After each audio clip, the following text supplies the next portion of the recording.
No sooner had the Black Widow's 14th husband died than she painted on a bold red lip, nearly making the detective forget he was there to question her. She handed him a silk-wrapped orb, explaining her husband had given it to her before his death. Then, without warning, she grabbed his arm and bit him, but didn't inject any venom. Instead, she insisted he compare the bite marks on her husband's neck to prove her innocence. With no other choice, the detective returned to the crime scene, only to find the scientist's corpse had somehow gotten up and walked away. On closer inspection, it was a team of worker ants processing the body. He tried to catch up, but their coordinated effort moved the corpse faster than he could follow. Shooting a webline to swing onto the body, he prepared to examine the bite marks only to discover the scientist had been completely hollowed out, drained dry. This looks like Red Locust's handiwork, he thought, but I just arrested him. Following the ants, he tracked them to the airship's cargo hold, where the Queen Ant was directing operations. Though ants were the lowest-level laborers, their organization was vast. They managed in-flight catering and intelligence networks, yet nearly half had recently gone missing. The Queen believed it was tied to the scientist's murder. Comparing the bite marks confirmed the widow wasn't the killer.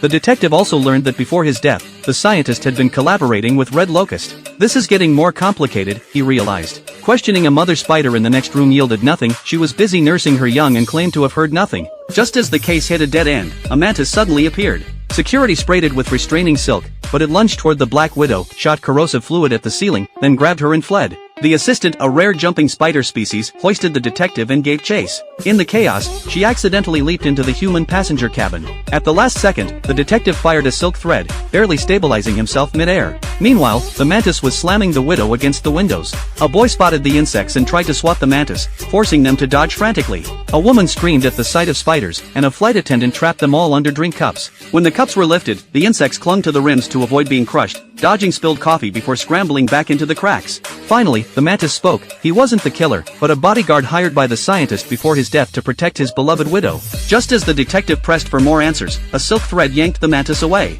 When it was flung back, it was nothing but a hollowed-out shell. Now certain Red Locust had escaped prison and that the scientist's murder was linked to the orb, the detective tried to examine it. But the co-pilot, suddenly greedy, snatched the orb, convinced it was valuable, then attempted to kill them all. They tumbled to the exterior of the airship, fighting for survival in a breathtaking escape.